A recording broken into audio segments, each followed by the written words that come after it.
So we've been working together with Carl from the online school for the last year or so. And it's always a joy because you're going to agree with me here. He's curious like a little kid. So when Odette said, should we let Carl host this panel, I knew it was a good idea, because what you're going to do is you're going to bring that curiosity and find out all sorts of things about leadership and tutoring that we've not covered before. And that's going to be really, really exciting. So over to you, and I'm going to zip it. All right, so we'll try. We'll try to be as curious as we can and be as nosy as we can about you all. So this panel being on leadership and the successes that you guys have had in all your different niches, I thought that probably the best place to start would be an introduction from you all, but specifically what I'd like to know is how you found the niche that you all operate in, because you all operate in slightly different sectors of the education kind of world. How you found it and what you're kind of doing in it right now. So we'll just go down. So let's start with Kirstin. Okay, I'm Kirstin Coughtrie. I founded Gaia Learning in 2019. We are the only online school in the world dedicated to students with neurodiversities. I was homeschooling and flexi-schooling my son.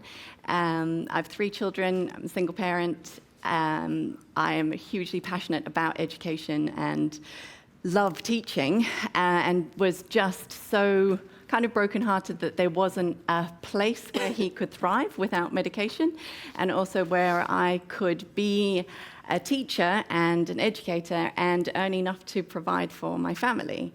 I didn't realize at the time that I also had ADHD, and in fact, working online and in a hybrid space works really well for me. And about a year ago now, we really embraced that in our marketing of the school when we realized that everybody that we had, both a lot of the educators and all of our children, had autism or ADHD or dyslexia, and that working online helps them to thrive because we can personalize it for them. So I really kind of realized I'd found a happy space for both me and my kids, and that there's a huge need out there. I speak to parents and mums every day who are in a similar position, and it's helpful to know that, yeah, I'm not alone in that. There's lots of people that need that alternative.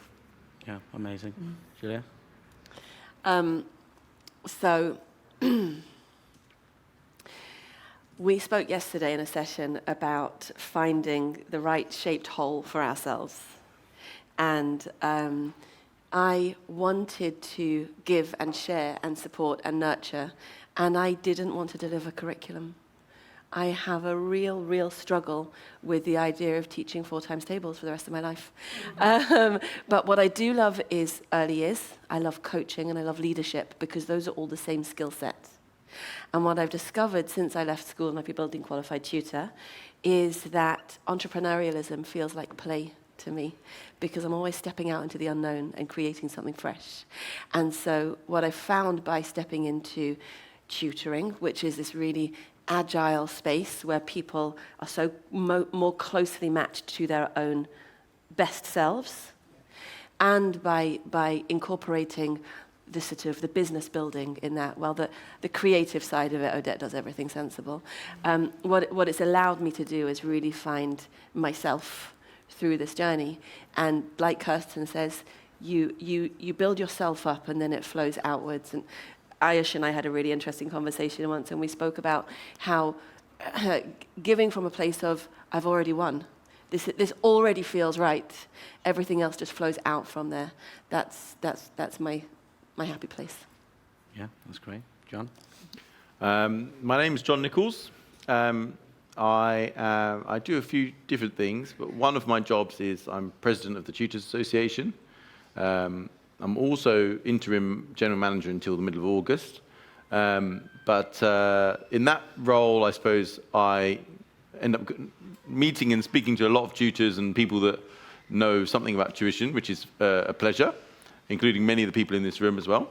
and probably some of the people online, although I don't know how many people or who it is that's online. So the Tutor Association, very briefly, is just the body the professional body that represents the tuition sector in the UK and increasingly as well internationally. I'm a bit of a pragmatist, so I do a lot of the boring things like answer people's questions about government regulation, solve their problems about legal or commercial questions and all these sorts of things, come up with plans for how we can do interesting things as a sector and mobilize people to do that. So yeah, that's a bit of one side of my job. The other side of my job is, I was a tutor for a reasonably long while. I taught quite a lot. But I also now run an e-learning company at the same time as well.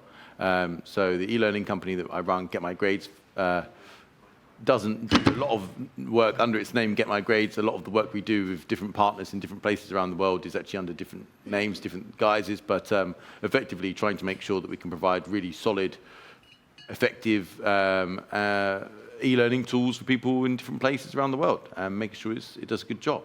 So yeah, I'm a bit of a ruthless pragmatist and get stuff done, but yeah, I suppose if you want to get stuff done, come and talk to me. Hey, Love Tutoring Festival. I love when I walk in, there's just full-on stand-up going on. This is why That's Jason Priest.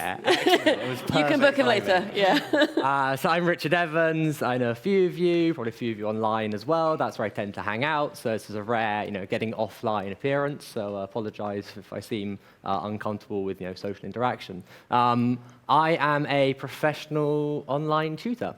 And I don't think we hear that enough in the UK. It's a fantastic job. I see lots of nodding because we're all right. And really, I want there to be more people coming on stages and saying, I'm a professional tutor. So I finished university. I was meant to be a lawyer or, God forbid, a banker or something.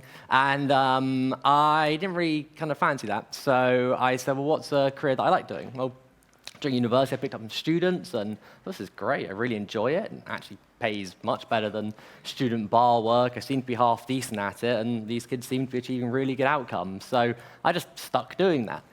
Slight problem, this was a few years ago now. It wasn't kind of obvious what you do after that. So I thought, well, let's go and build something for that. So I started the Prof, my first company, and our niche is very much adult and university education. It's a very, very competitive industry. What is probably not known by many people at all is that according to Google, tutoring is the third most competitive industry online. It is thousands What are the first two? thousands of companies. I don't know, probably Amazon,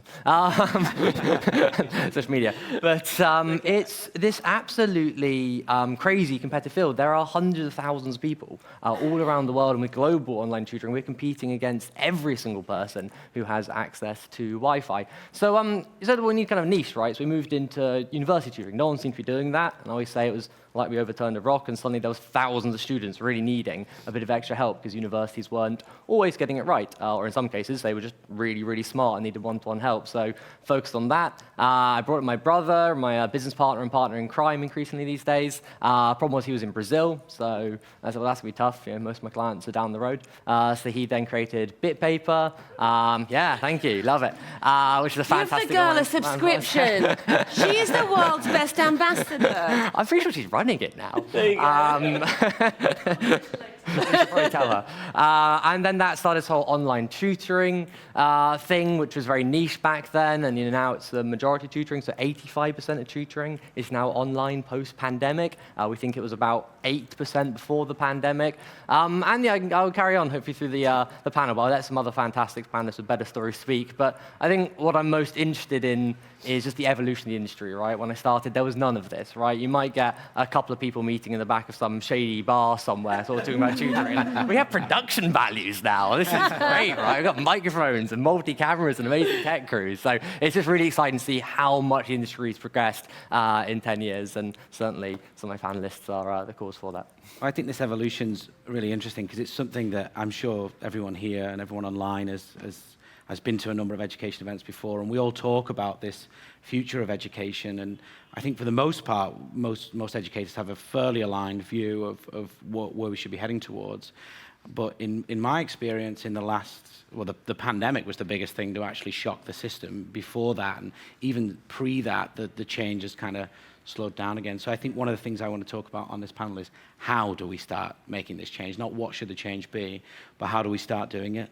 And I think, well, you all mentioned in some capacity technology, and I think technology is an important factor here in this change, but it's also slightly a controversial one. I think this AI jumping up and everyone wondering, what is it going to replace?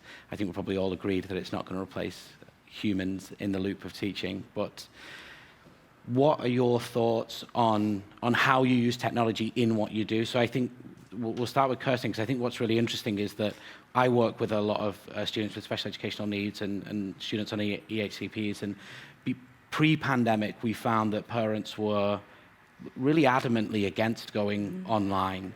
And we had some experiences during the pandemic that really changed that mindset, and I'm sure you did too, so I wonder if you could talk about that.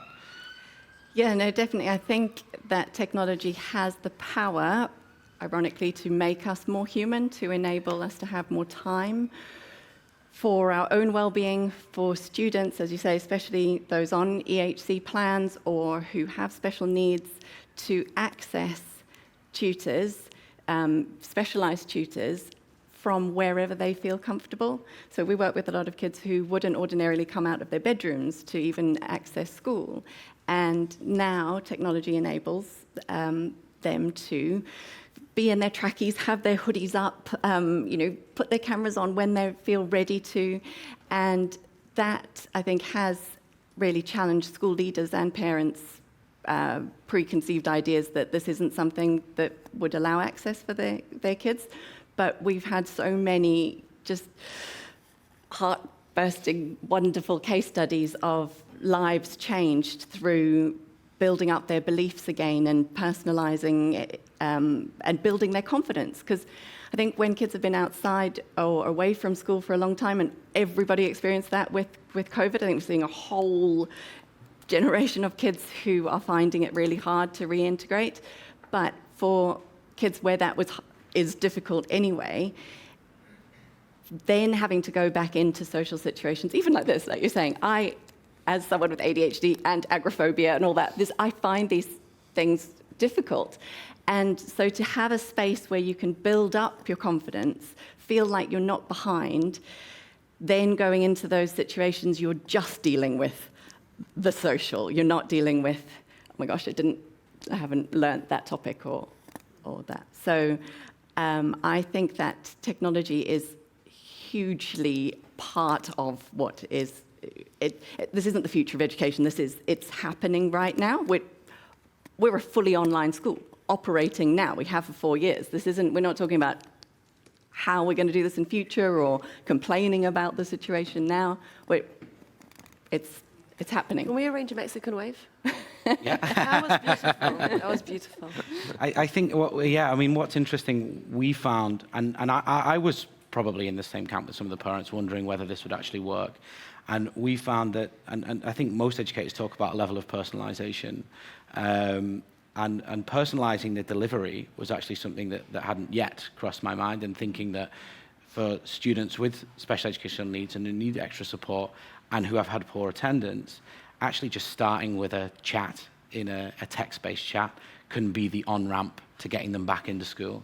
And that's very much was my experience, that the chat, then start with the audio, no video, then audio, video, and then next week we had them in on site. And I think that in this kind of world of technology and online tuition, people forget that it doesn't replace socialization, but it can actually support it and encourage it. Yeah, and also for the teachers as well. I think our dream is that in the future, this isn't something we've achieved yet, but in the future, there are no kids in the corridors, no kids getting kicked out of class because they can't sit still on their chair, or they're having a panic attack, or they're sent to the hub or the green room or whatever names we have for these rooms that we put kids in, where I was having a discussion with somebody about supply teachers, and you go in and you get the most difficult kids, or you having to deal with that space, whereas if they can go into a place with a personalized tutor at the other end of it and alleviate the stress for classroom teachers, and still be learning in a way where all of their progress is being captured and monitored and shared between all the stakeholders, that's the future of education. I'd love to see more available to every single child. So I'm going to jump around the panel now, and I want to come to you next, Richard, on this. If we're looking at a future where tuition is more and more online, and you said that 85% of tuition is moved online. The future is here. Then what happens next when we bring AI into the picture? I don't know if you've seen Sal Khan's TED Talk on the amazing things that AI can do. Can it replace a teacher? Yeah, why not? That's it. Mic drop. Gone. Let's mix it up. No, I'll do our tutors first. I mean, Love Tutoring Festivals, although our lovely, lesser cousins in teaching are fantastic. But no, teachers and tutors are friends now. Statistically, Guardian has shown we're actually 25% the same people as well. But there's a misunderstanding of what tutors are. I can't say what teachers are. I've never been a classroom teacher. I'd be terrible at riot control. I'd be a terrible, terrible teacher. Pretty good tutor, though. Decent one-on-one. For some reason, little beings tend to sort of listen to me. Don't know why. Adults don't.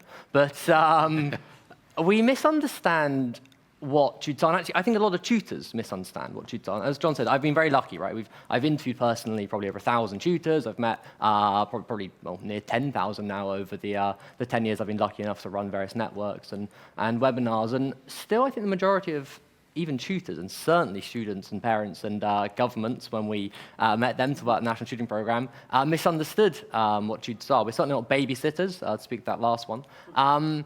It's not about passing on the knowledge. So a lot of people misunderstand and think that education is just passing on knowledge. Well, that really ended with the library, but certainly with the internet, right? You have for many years been able to go and find out the internet knows Pythagoras' theorem and can tell it just as well. So if you think that teaching is just the imparting of knowledge, then absolutely AI can replace it, and it's better, and it's more knowledgeable, and it's cheaper.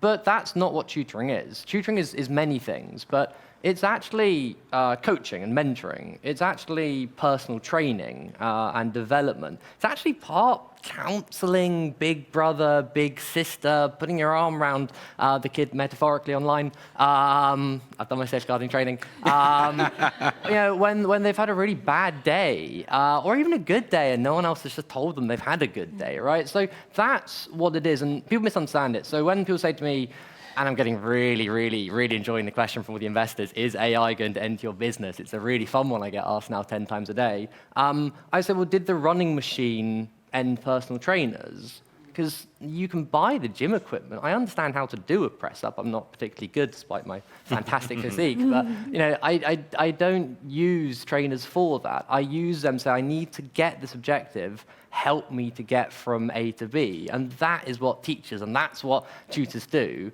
And absolutely no, AI is never going to replace that, because you can make the best systems and adaptive learning and these fantastic things we should embrace much faster than we are. But there is something about the fundamental human, pedagogical, slightly parental connection of I'm going to help develop you as a human being that kids, adult learners, all students just absolutely love. And no, I don't think that's going to be replaced by AI. Can I jump in there? Yeah, please do. So when you said those things, those parental elements and those pedagogical elements, I think there's also something lovely about how messy it is. Yeah. Yeah? Yeah. That we don't want children to jump through systems that are so very slick, you can't even spot that they're adjusting for you in real time. What you really want is the messy bit, the texture, the relationship, the tension. And those things we would miss if everything was delivered by AI. So it's not just relationship, it's also... I think There's something more to it. I think that Richard touched on something here, and it's something I talk all the time about, the difference between teaching and tutoring. And I think there is this view, and Julia and I talked about this the other day on our call, that sometimes tutoring capitalizes on a broken system. And I've actually had two people, a school leader and a parent, say this to me in the last couple of months.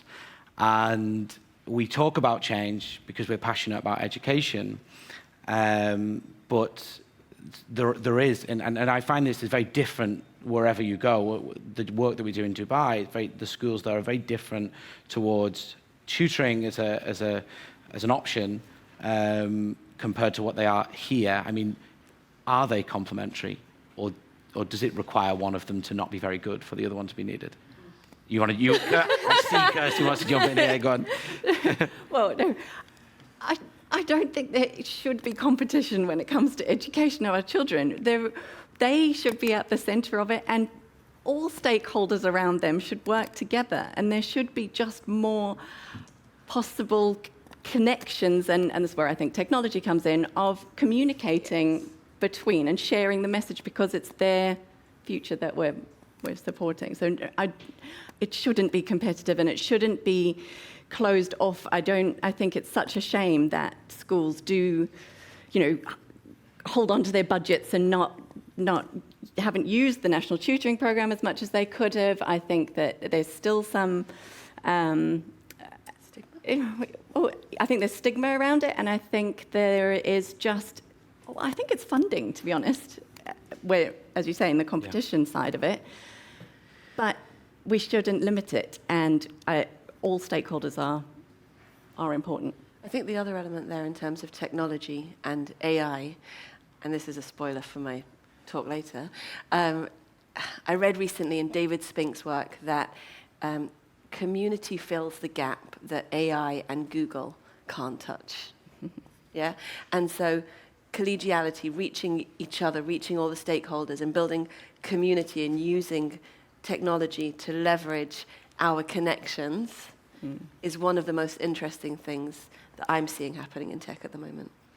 If we're pushing towards this future where things are more online, or as Richard says, it's already here, can the community be online?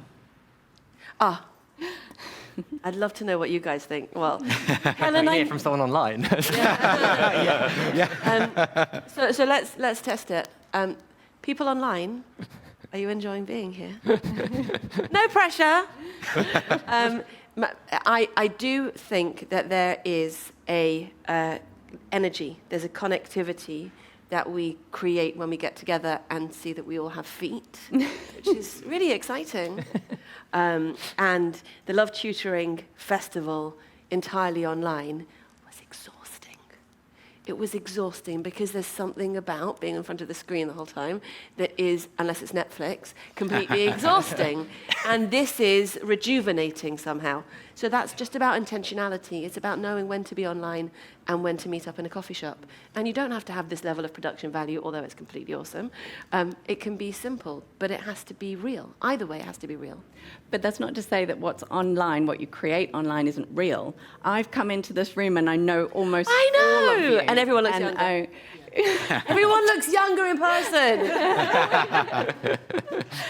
But it's real. I know, we've been oceans apart, but you're real. And I know that the connections, Melissa, that we've had before, Yulia, we've spoken. So you can build it online. It's necessary for us to build it online. It's necessary for it to be online so that we know that it's always there. I know when I turn on LinkedIn and I see all of your faces that you're real people behind that, and that I know that you exist. But these energize, as you say, and are also vitally important. And I think where we can get students together in real spaces is always beneficial. Working with schools is... Yeah, please do. Just out of interest, because you talk about meeting face-to-face as being an energizer, do you ever think, or have you thought about a time, I know it obviously depends on geography of where your students are, offering a face-to-face meeting with, I know obviously some of yours struggle to get out of the room, but for those who could, would you ever consider, or have you considered a one-off, like once a year or something, face-to-face meeting as an energizer? Yeah, no, absolutely. Our new students, wherever possible, one of the team will meet them and their family face-to-face. I'm a geography specialist, so if there's GCSE geography requirements, then we'll meet on a beach and we collect the data wherever we can. What is interesting, I think, is in the Ofsted guidance for online schools, is that you are not qualified to apply as an online school if you have face-to-face centres, which I think is interesting. Yeah. Centres. So I hope they are not going to cut out the possibility of meetings, because I think that is vital. But any, just filling out the form, you've got to talk about where you have structured meetings. So I think, and we haven't gone through the process yet, we've applied, but Yeah. I think that is a conversation. And there is tutoring, the tutoring business and that model, which, John, obviously we've had a lot of support from the Tutors Association in being a tuition business thus far. But as we migrate into being classified differently as an online school, connections with schools, with families, all of that has yet to be defined and outlined. I love that even though it has yet to be defined, you're still already blurring the boundaries. We're still just doing it. You've already and doing created what a feels hybrid right. version of what online school will be, because that's what your question was speaking to. It was speaking to a hybrid. Yeah. Yeah. And it's interesting because we've talked about the regulation before, and I think that the online school, not to go too deep into this, but the online school regulation, Ofsted are very unlikely to get this right. I mean, I've been head of a small tutorial college for a number of years, and they have yet to understand that model, of which there are many. There are many tutorial colleges. London's full of them, and you've got big players like MPW, and every year they struggle with Ofsted.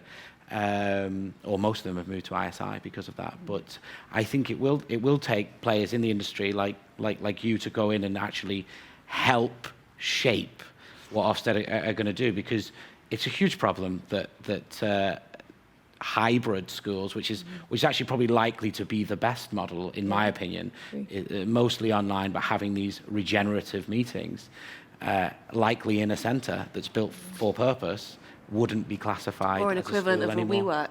Yeah, exactly. So Yes. So like roaming classrooms that you can just Exactly. land in. Surely the homeschoolers have worked that out.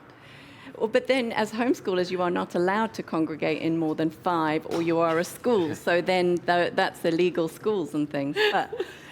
But like you said, the we're trying rules. to fit into Right? boxes Yeah. as different shapes. And we're all different shaped things trying to...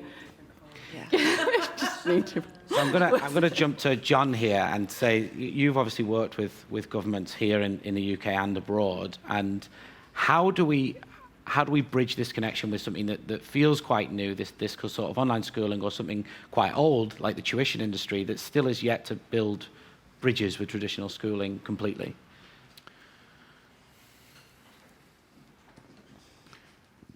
So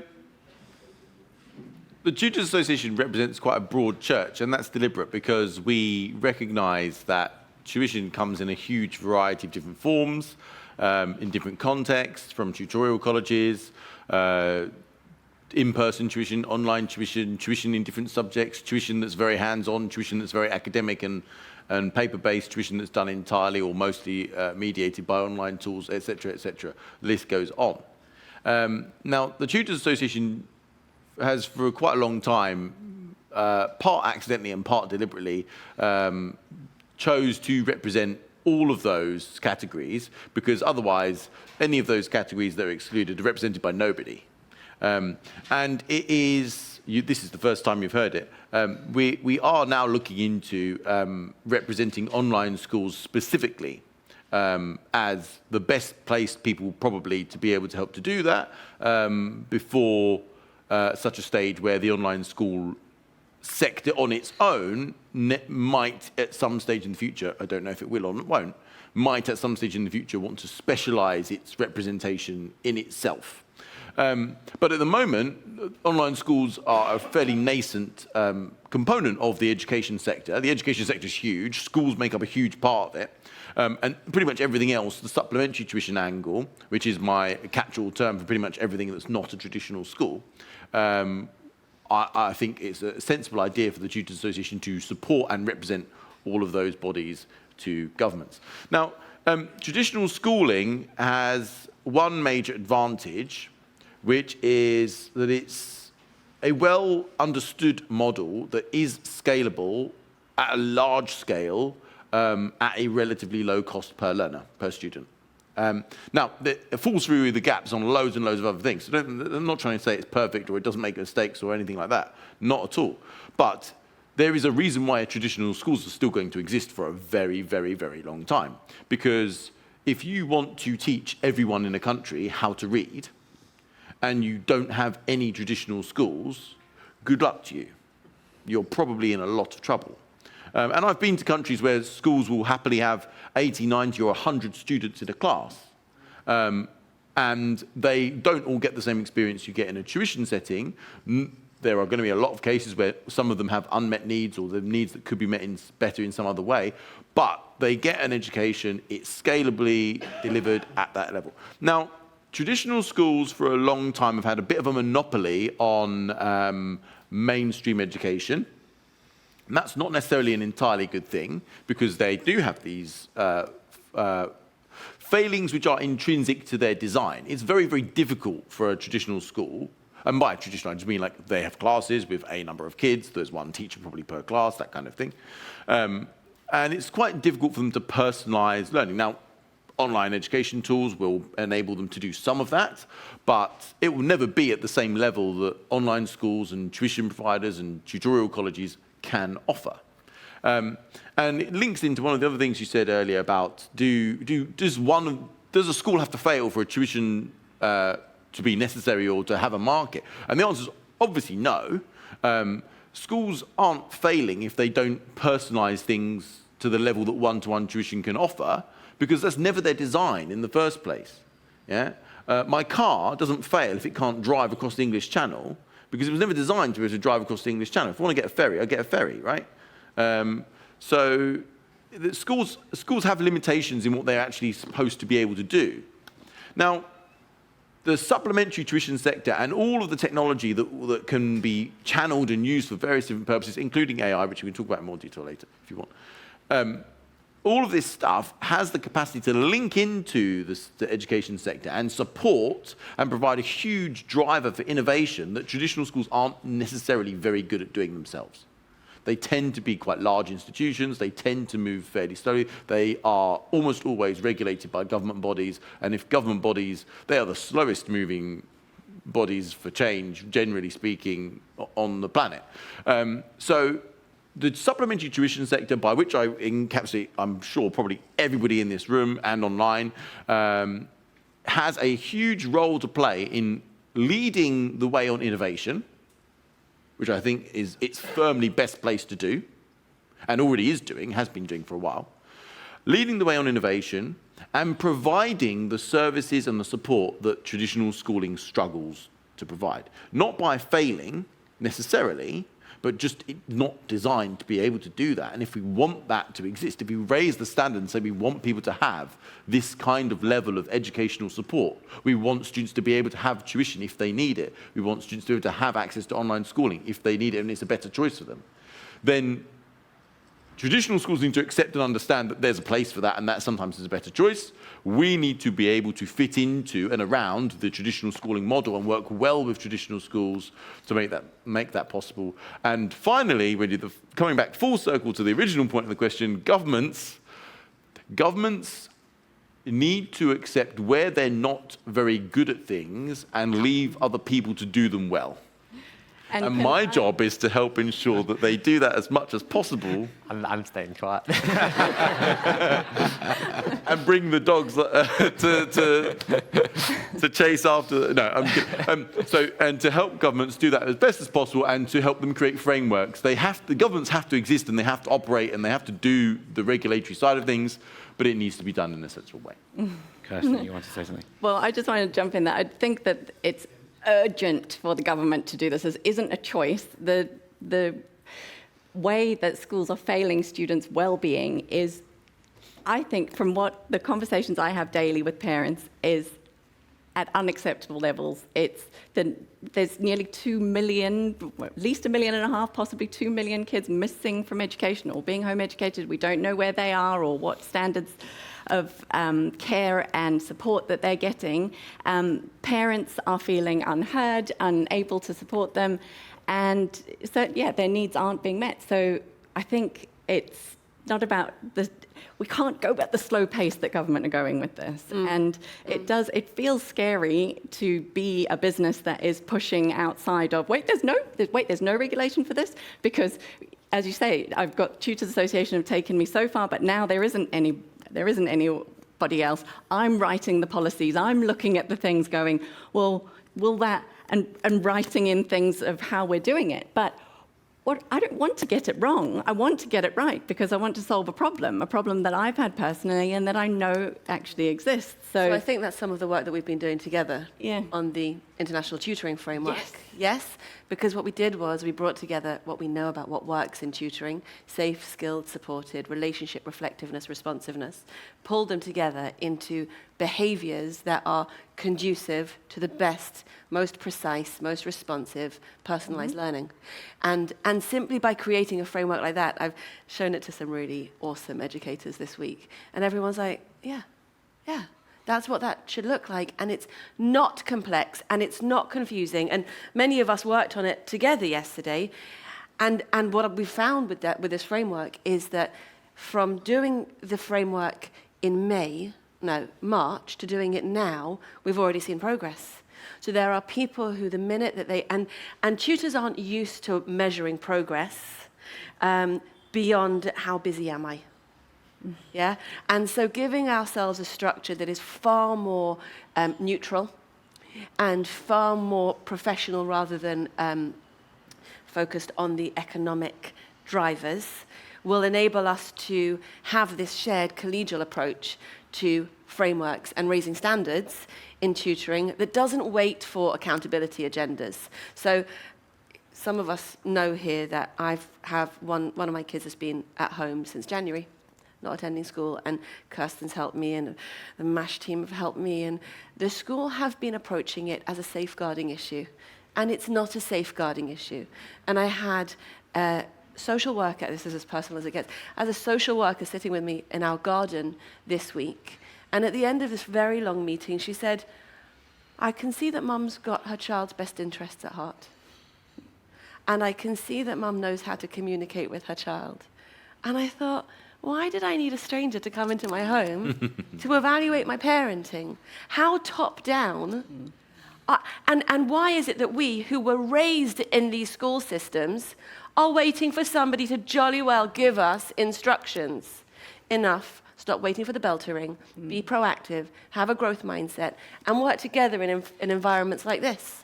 And lead change. The competition sometimes isn't between the schools and the tutors. It's the parents as that we do feel outside the loop in making those decisions. Yeah. I think also the tuition industry brings together professionals from outside. Like, you didn't go through the traditional teaching route. I certainly didn't. I haven't come at this as a head teacher in a school. I've come at it from an entrepreneur and working in industries and startups and different countries in the world. And I think you can't change this education system in the slow way that it's changing unless you get injections from outside of it, different ideas, and join up the stakeholders and don't see parents as a threat or tutors as a threat. We're all working together in the best interests of those children. But communication, I think, and visibility and frameworks that are inclusive, not here's an Ofsted framework that works in a school. Well, we're not replicating school online. Yeah. It has to be agile. So there's another piece. I wrote two things down that I wanted to answer your question. One was about community that I feel we've covered. The other is about digital credentials.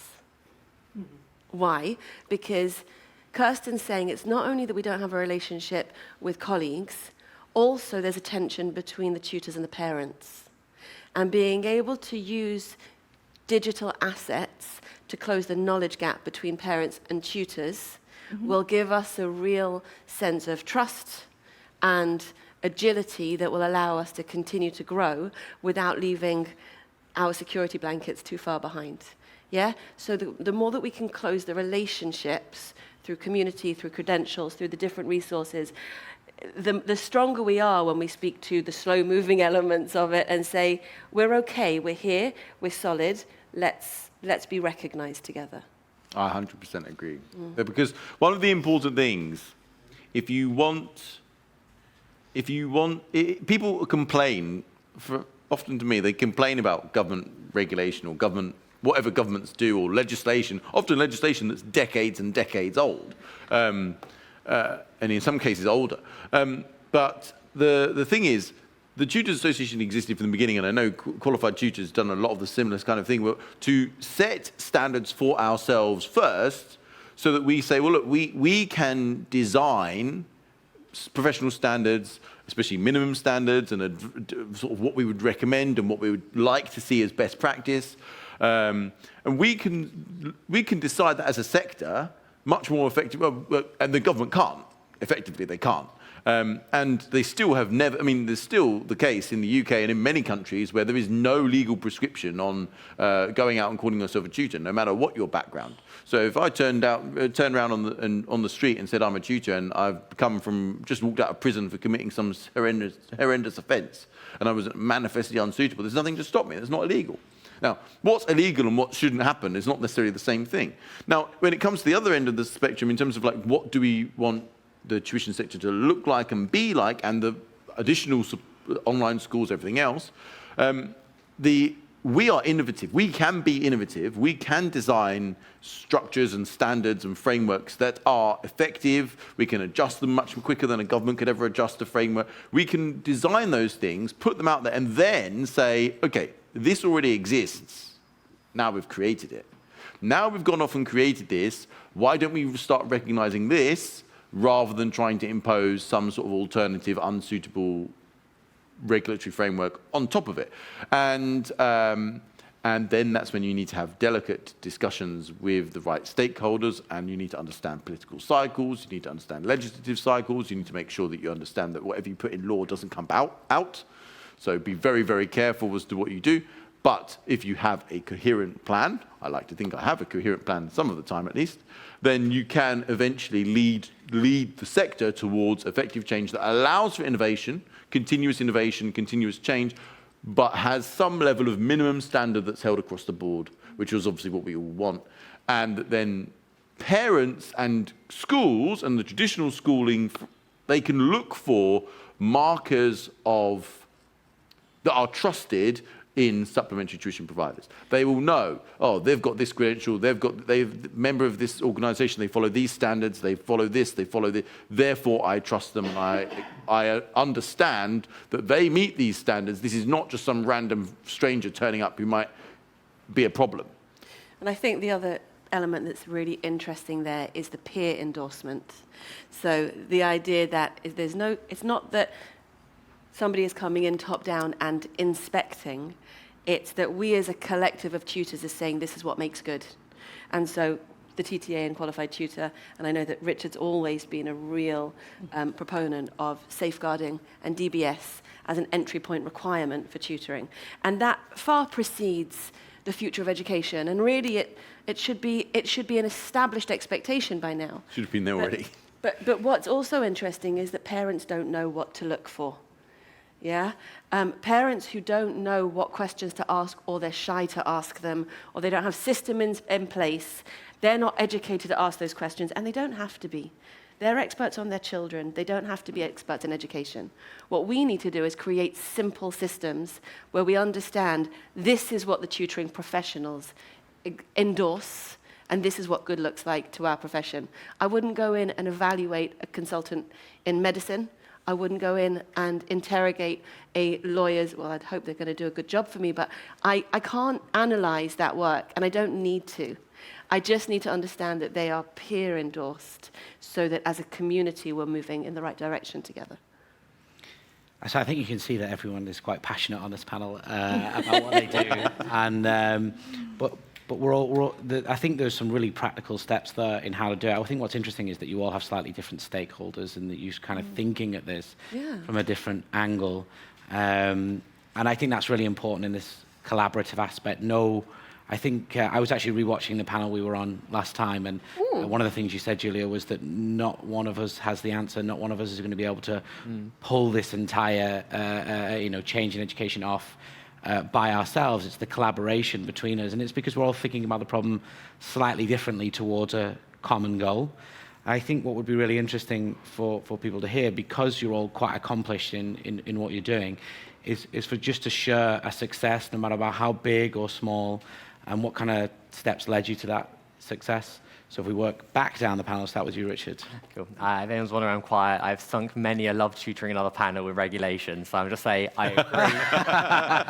And I look forward to my inspection that's coming tomorrow morning, 9:30, down the road to talk about, funnily enough, not education, but the government wants to talk to me about everything else. But, so I won't go down that rabbit hole, but, minimal regulation. I would like the government to talk to us more about education, things we actually know about, and a little bit less about the, specific payment integrations of an employment business. And it's just, is that helping your kids? Is that giving you energy, or is it taking away the energy? And let's not talk about regulation anymore, because we let them win when we talk about it. So, what, sorry? Move on from regulation. Agreed.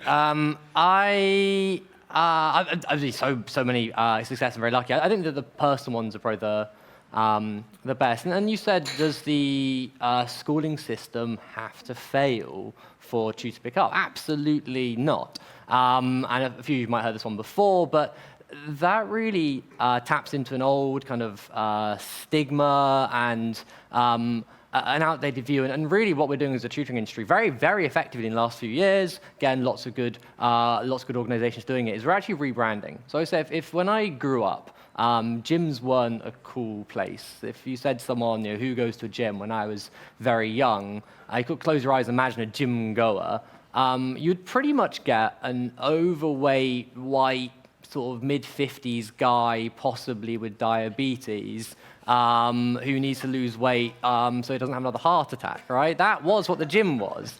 You kind of think of it now, and weirdly, almost 80% of people give it the same, so the brand's been very good, but you actually get young, professional, blonde female who's running ultramarathons. Is this a different conversation?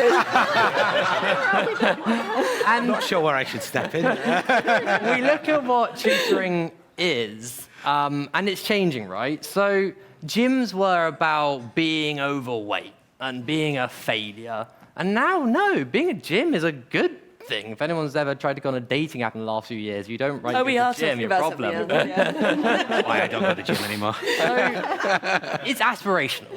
Going to the gym is about being a good, effective human being.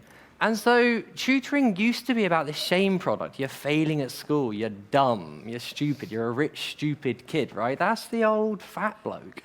It's not. It's about aspiration. It's about being the best version of yourselves. And I find it's very funny because in our niche, we almost exclusively work with students at a first class, at the highest grades, almost exclusively at the top 5 universities in the world, trying to get into the top 3 companies in the world. So I find it very funny when we talk about tutoring as kind of, is it about, schools failing? No, the failure of the school is that they don't have the resources to help these brilliant people go and actually be, the next Stephen Hawkins or whatever genius they're going to be in their field. So we've got to rebrand tutoring away from this shame product and into this aspirational product. It's about education. It's about who do you want to be and how do we get you there?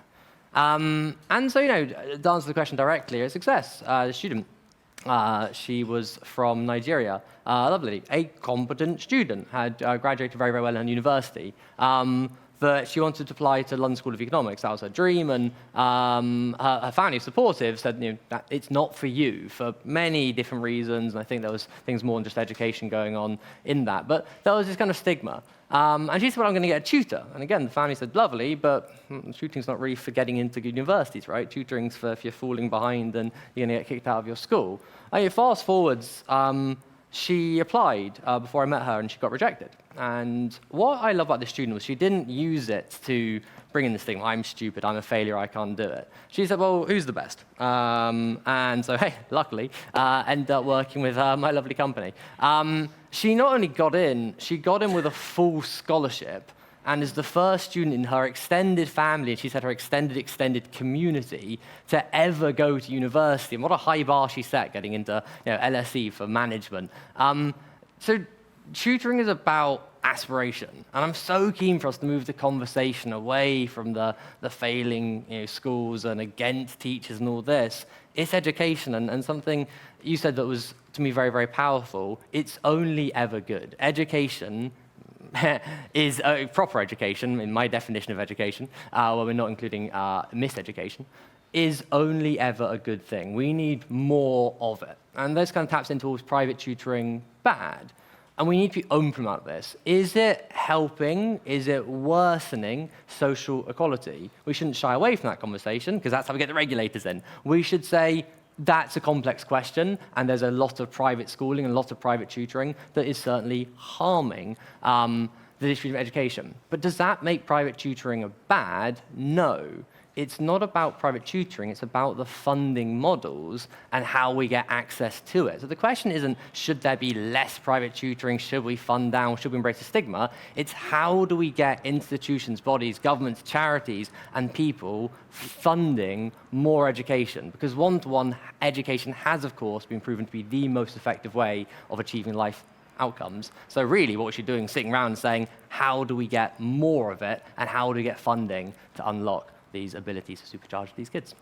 Yeah. And that will come with a start from rebranding away from stigma and towards aspirational product. I completely agree. I mean, it was shocking to me that people still think this even now after some of the change in mindset with the NTP around. But I think that was so badly put together, especially in its early stages, that perhaps it didn't do more harm than good. But there was an opportunity there for that rebrand, and we didn't get it. And I think that's a bit disappointing. But that's where it takes people like you guys to go in and actually push this down the right path. John, tell us about National success. Tutoring Program. Goodness me. How many things have I got to say about that? I won't say all of them, don't worry. I mean, tutoring is now a prominent feature of the educational landscape in a way it wasn't 5 years ago. Yeah? And Richard's right that tuition historically has had this sort of, it's a bit secretive, don't tell anyone. I even hilariously, my children go to a school, and one of the other mothers, whose children are roughly the same age as mine, came up to me and whispered in my ear, "John, can you help me find a tutor?" But shh, don't tell anyone. That happened 2 weeks ago. That happened not 10 years ago. That happened 2 weeks ago. It's still a thing where she didn't really want anybody else to know, but she trusted me and she wanted me to help her. Of course, I said I'll help her. But changing that perception amongst parents that tuition is not a secret thing or a dirty thing or a bad thing, or it's not bad to go and get a tutor. Great, right? Just like you send your child to some club or some dance club or whatever, or ballet school. John, I love my kid. I'm trying to get a chess coach, right? I love my kid. I'm trying to do better outcomes for them. My son goes to chess club and football academy. My daughter goes to ballet lessons, and I don't turn around and it's not secret, right? Partly because there's other parents there and they sort of see. But I mean, it's not a secret thing. And then because tuition is normally one-to-one, it can be a secret thing. It's almost like people default to thinking it should be. Obviously, it doesn't need to be. Now, the National Tutoring Programme propelled tuition into the public consciousness in education. Prior to the National Tutoring Programme, the DfE website had almost, I think it was 4 or 5 references to tuition anywhere on the entire .gov.uk DfE site, right? And they were not easy to find, and they were not prominent, right?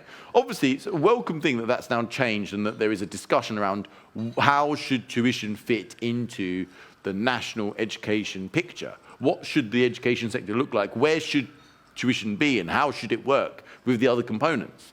Now, yeah, the National Tutoring Programme didn't go well. The very, very short answer is, number one, they picked people to run it who didn't know very much about tuition, especially about the practicalities. Number two, in the first place, they chose too few tuition providers. In fact, they chose very few tuition providers. I remember being on calls with someone else that's on this panel now, explicitly warning them, you're not going to pick anyone who is a tuition provider if you use this kind of approach and framework. Did they listen to us? No, but we've moved forward and we try and get things going in the right direction. Many years down the line, it's now in a much better position, ironically the year before it ends, but it's in a much better position whereby they accept that they need to sort of check what the standards are, and then leave good tuition providers to get on with delivering good tuition. And there are schools out there that have had good experiences with tuition who will be keen to see that continue in the future. Their main problem at the moment is funding. They don't have very much money. Separate issue. But tuition is now a part of the education picture, and it should stay a part of the education picture. As I've already said, and I say again, tuition and supplementary education providers are the source of a lot of the innovation in the education sector.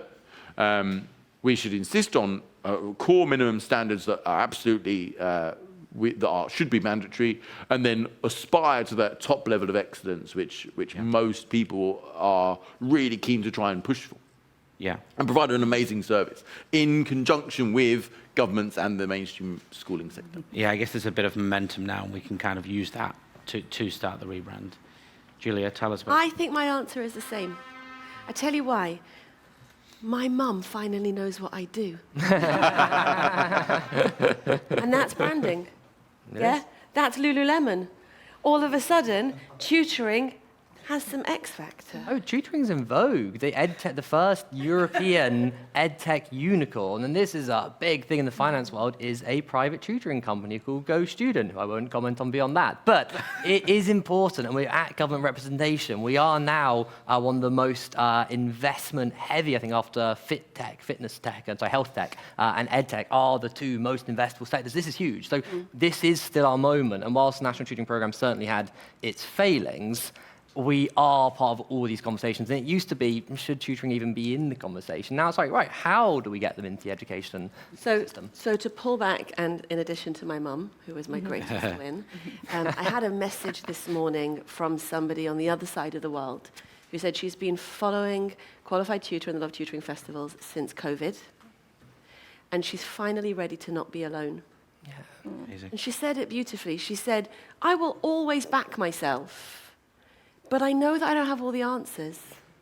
So creating a place where she finally feels able to step forward, because we can have all these structural ideas, but really structures come down to individual people making personal life decisions.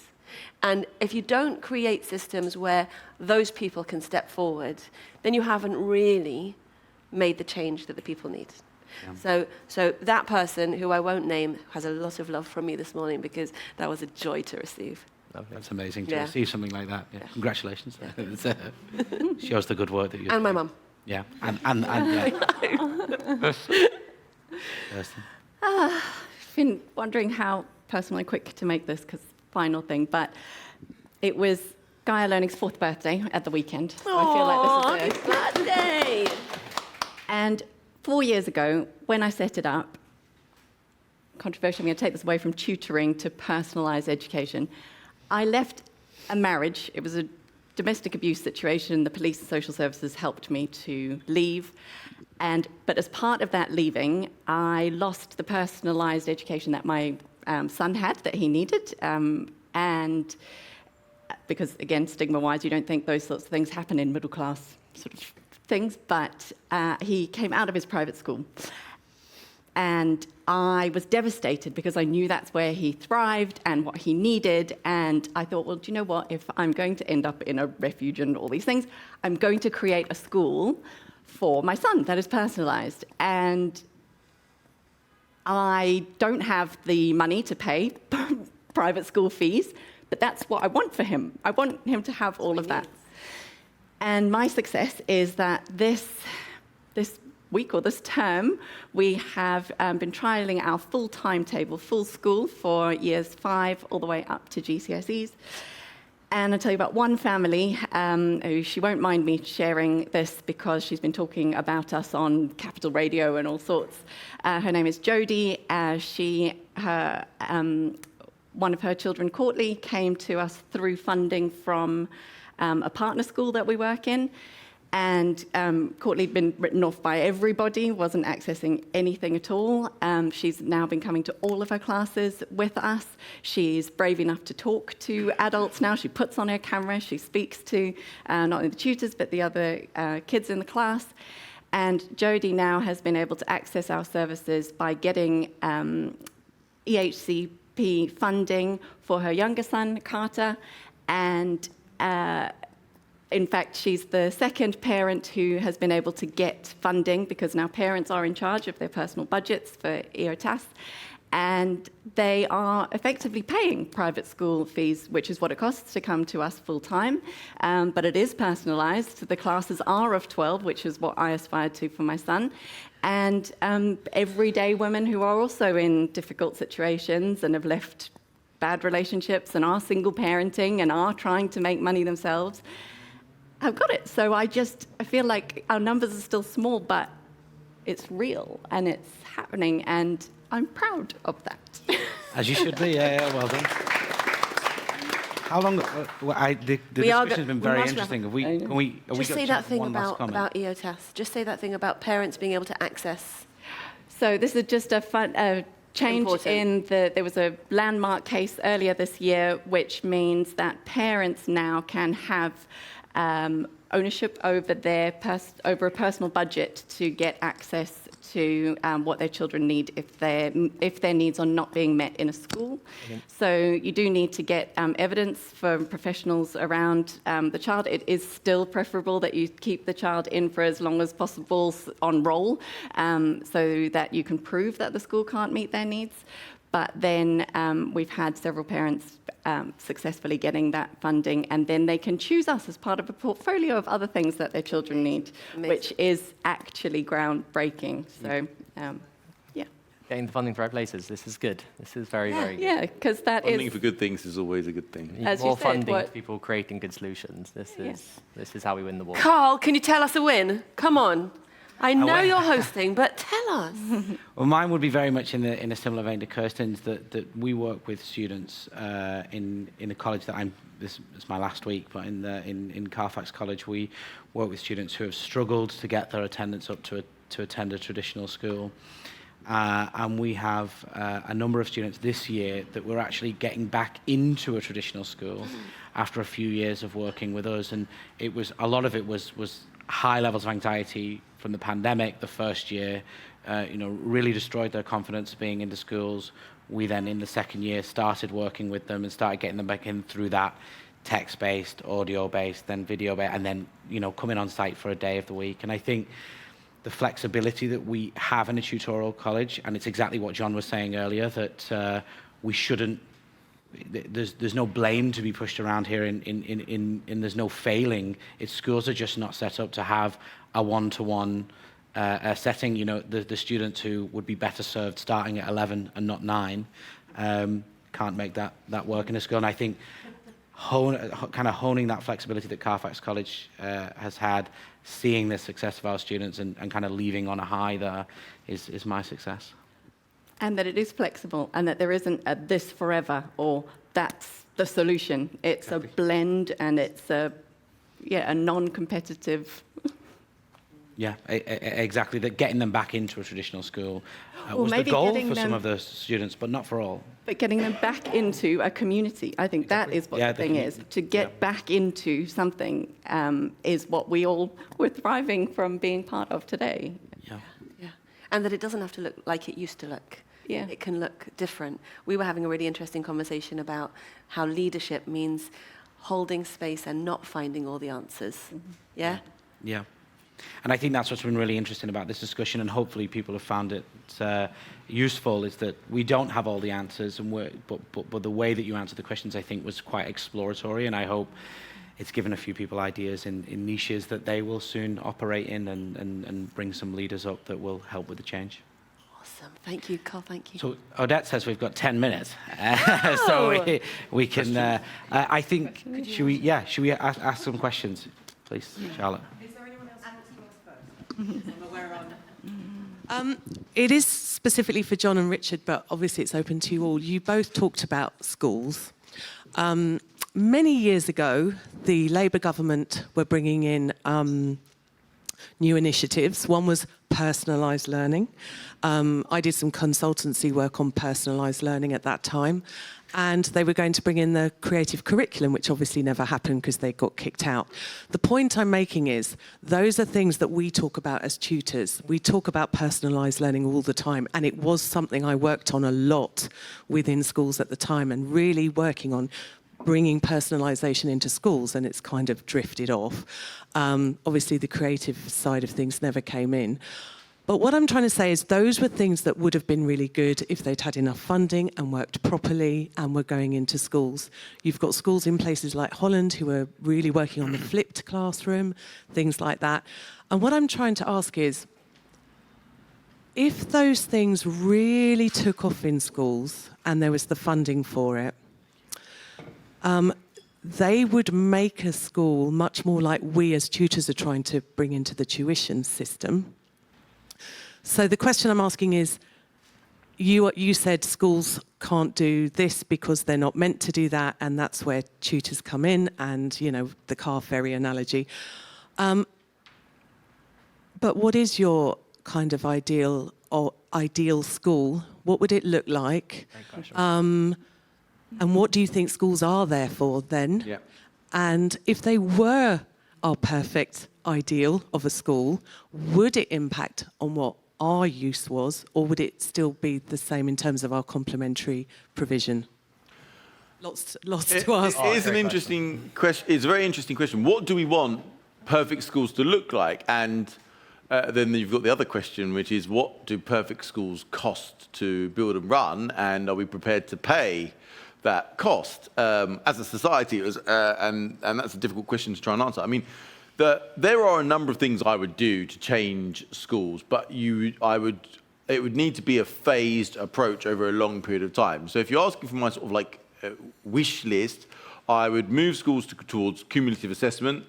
So rather than solely based on high stakes end exams, there would be lots more tests, but they would all contribute a very small percentage of the summative assessment at the end. So therefore, anomalies in an individual test are much easier to identify and deal with. People don't like the idea of testing sometimes, but that sometimes can be controversial, but we can discuss that at a separate point. I would move the schools to... So the idea that the one teacher teaches a class of 30 probably needs more questioning than it's had. Now, there are... This is because it gives rise to this weird situation where teachers are some of the only people who, when they're very junior, they carry out their job almost entirely alone without supervision. It's not that good a thing, I don't think. I was a junior teacher in a challenging class. I was part of the Teach First programme, and I will happily admit to everybody it was terrible. It was terrible when it happened, and I'm a much better teacher now, and I would go back and tell a lot of things to myself all those years ago. But we probably don't really want a situation where junior teachers, the teacher workforce is under a lot of strain at the moment. I don't think it's a secret to anybody. I would move towards having larger classes, much, much larger classes, but with multiple teachers. So you could have a junior teacher and a much more senior teacher teaching a class, and one or two TAs perhaps, teaching a class of maybe 80 or even 100. But you would structure things very, very differently. Now, there's huge problems with trying to migrate to a schooling model like this. Number one, every single classroom in the country nearly has been designed to fit around 30 children, plus or minus 5. You can't go back and immediately just transform all the walls of bricks and mortar. So it's not really a viable thing to just switch that straight away. You'd need to pilot it. Teach training would need to change, because teachers haven't been trained to teach in collaboration with other teachers. But if we imagine that kind of hypothetical school environment, you could have a class whereby where you do just need to get all of the students to do the same thing, because there are times when you need to do that, when you do need to give them an explanation about a key concept at the same time, there are times when you need to do that, that you can efficiently do it with either the senior teacher or the junior teacher who's being supervised to 100 children at the same time. You could do that with the online. You can also do it online. She's done it already. You can also do it online. It's 100 classrooms in a classroom, or And maybe 30 that's part of the solution to the classroom. bricks and mortar issue. And you could turn it on tomorrow. You can turn it on online. So, these are some of the things I think would be useful innovations to consider within schooling more broadly. I am completely realistic on understanding that will not happen anytime soon. But you asked me what I wish schools would become more like, and I suppose that's the direction we should go in. And if online can help us get there, then all the better. Can I have a play with this question as well? Thank you, because I was at an awesome event with teachers and teaching professionals this week, and it really seemed to me that what we needed to do was interrogate the point. So rather than improving the school system it is, or reimagining the school system based on we all grew up in school and this is what we think it's supposed to look like, more or less, actually going back to what life skills are necessary going forward. And I would suggest that school needs to look a lot more like life. Mm-hmm. Yeah? And that learning needs to be an iterative process that is not measured except in terms of how well adjusted you are to existence. And therefore, all of those pre-existing classrooms then become places that we visit to access this subject or that subject. Anything that we need to learn for functional skills is taught in a one-to-one or one-to-few context because it's much more effective. Why leave people to fail? And actually, in the same way that we all have come out of our workplaces to gather here and then we'll go on to somewhere else and you're going to go for coffee and I'm going to go for lunch, there are so many different routes, and we have oversimplified our lives, and that's what's cracking our mental health. And if we could just open our minds to variety and not find it threatening, we'd actually all be a lot better adjusted to life. Certainly. This is a question I most want to answer, so I'm so glad that you've brought it. And there's so much I could say that I'll try and put down to a few points. What is the best year of schooling? It's actually reception, right? So what the schools look like, and it's building on these two bits. Nursery, actually. It's nursery, yes. It should be like this. It should be this, but instead of the play pit and the sand pit and all that, you've got different events you can go to and listen to what you're interested in. So you take the best of private tutoring. What is a personalized plan? Why, and I was fortunate to have one of the best educations in the world, absolutely privileged and amazing. At the lectern. And yet, I thank the lecturer. Actually, quite funny what I've heard. I haven't got my glass on today. But why in that, and I had as good an education as you can get, why did nobody in 13 years, from 5 to 18, nobody ever sit down with me, they had quite a lot of time with me, and say, what do you want to learn? What do you want to be? Where do you want to get to? That's crazy. You just go through. And when I was doing a project with the Department for Education, who do sometimes fund innovation, which is fantastic, I realized that the majority of students don't know why they're in school. Mm-hmm. There is no love of learning, but it's worse than that. They don't fundamentally understand what education is. Whereas those kids in the placement, they do sort of get that they're exploring. So it should be exploratory. I don't hate the idea of knocking down some walls and having a bigger room and more people, but it isn't just you've got 5 classes a day and each one's this length and you've got to learn this many things. It is, what are the 8 career skills? The career skills planning is fantastic. Communication, teamwork, leadership, and it is removing as many exams as you possibly can. You've got to have your basic 3 R's. I agree, we need people to be able to do maths and be able to communicate. But beyond that, why aren't we teaching empathy and emotional resilience? What do you want to learn? So you have someone sits down with you personally, each month, each year, your coach, your role model, let's call it a tutor, why not? Let's get tutors in schools. What do you want to learn? Well, how are we going to achieve that? Well, let's not limit people then to this one teacher who's doing their best, when we've said that the entire internet and YouTube and ChatGPT knows so many of the answers. So let's teach kids a curiosity to go out and find it, because you would do better. And if I was a teacher, the first lesson I would teach is how to just use Google, how to just use YouTube. You can find and learn anything you want. What do you want to learn? And we are teaching out this curiosity by saying you've got to learn things you want to learn. So removing exams, much more collaborative, community-based learning, and of course, embracing all the technology. Personalized plans. There's so many good education companies. I won't talk about it the whole nother talk, but the UK really suffers with edtech funding. UK's edtech funding is a fraction of what it is in, say, America, or even many European and certainly most Arab and Far East Asian countries. So we need to get these, because there are people creating in this room and in our community these amazing solutions for personalized learning to get kids to whatever, to sit down in front of a computer and access the best teaching in the world. But we're sort of limiting this pre-Victorian age of you've got to listen to this one teacher, which I think is very limiting of curiosity, limiting of ability, and we end up with kids finishing school saying, I think that's probably, we just run out of time, so I think that's probably a very good point to end on there. I think that just that point of asking kids what they want to learn is quite powerful, I think. Putting the kid in the center of it, no. There's a great documentary called The Cure for the Common Classroom, run by a school a traveling school, and they ask the kids that very question. And some of them actually break down into tears. They're utterly shocked that they have a say in this. And I think ultimately that's what it's all about. Dame Alison, did you hear what we just said about schools? I'm a bit worried now. So I think thank you very much for all of your insight. And I'm sure we could have carried on talking all day. But yeah, thank you very much. And I hope you found it useful. Thank you for having me. Thank you. Thank you.